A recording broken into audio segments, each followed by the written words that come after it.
Okay, let's talk about Ravencoin and why Ravencoin is so special. Ravencoin was launched in 2018, January the 3rd, on the birthday of Bitcoin, and it is built on the code of Bitcoin, so it's a fork of Bitcoin, and there was no pre-mining or masternode or any advantage to those who started this.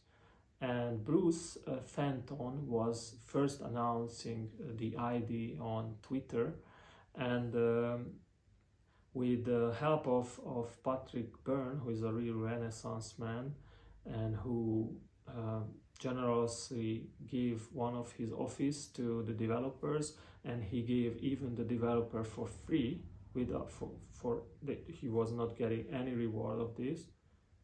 And they've been building a new blockchain, which is the Ravencoin blockchain. And this is very important. And the characteristic of Ravencoin is really important because if we check Raven or Bitcoin, then we can see that the transaction is like 10 minutes. And there are 21 million Bitcoins. In case of Ravencoin, it's not 10 minutes, just the transaction time is just 1 minute. And in coins, not 21 million, but 21 billion, which is huge amount, and it has much more capability.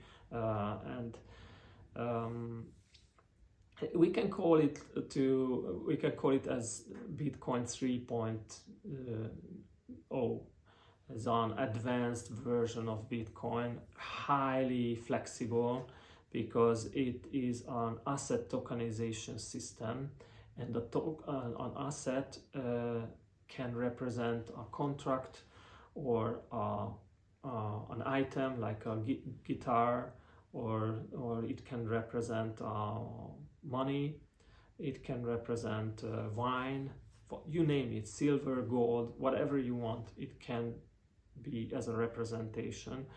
And in the transactions you actually define what that is. Well, it can be an NFT as well, or any digital asset. And it is built on the Power algorithm, and it is a very interesting system behind, which is extremely interesting because those who are miners, they have all the same advantages, and the advantage of a small budget miner is as much as a big guy.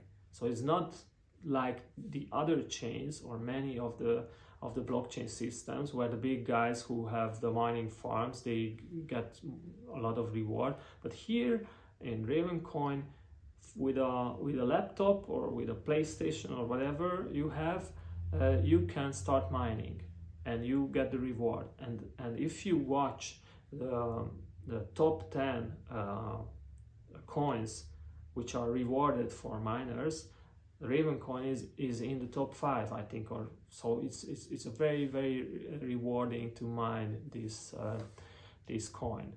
And those who are mining, as we've been talking about this in the previous video, they get rewarded, and they are the ones who verify the transactions and secure the system. So Ravencoin highly welcomes the miners, and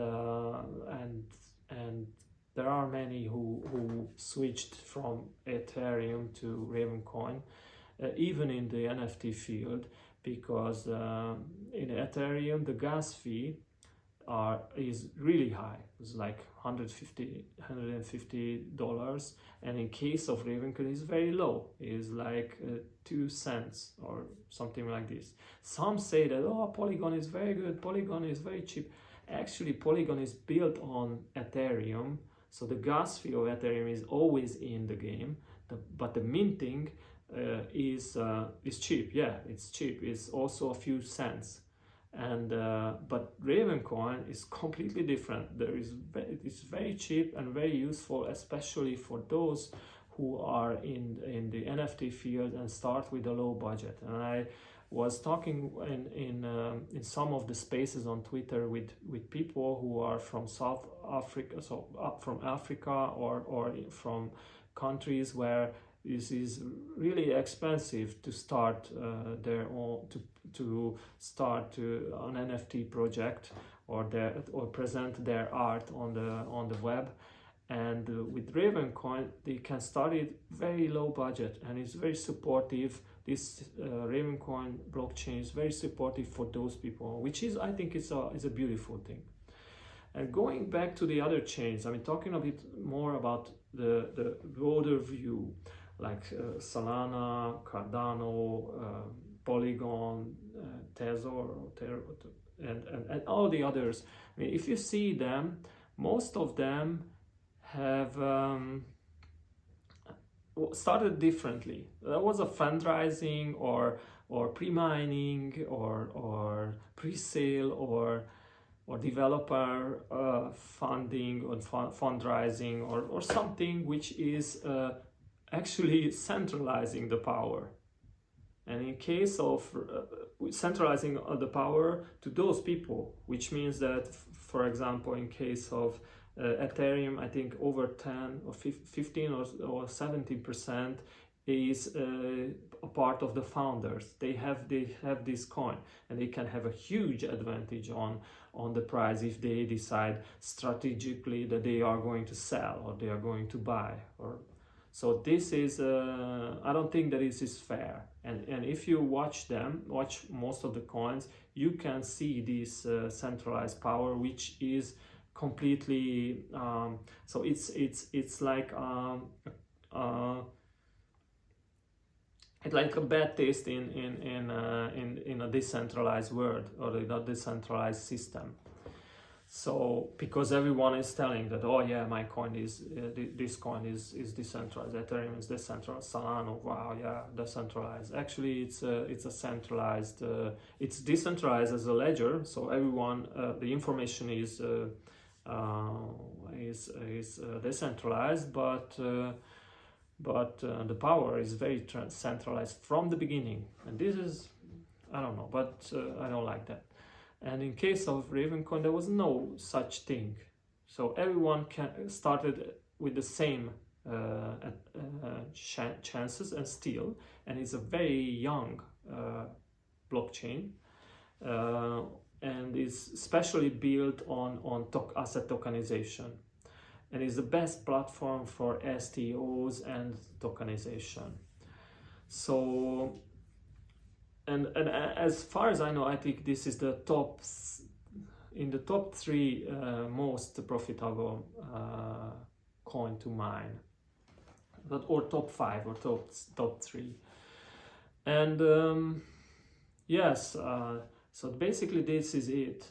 This is the quick or short description was what Ravencoin is, and it has a very special community, and it's worth to search on the Discord or Telegram, because they are very, very helpful.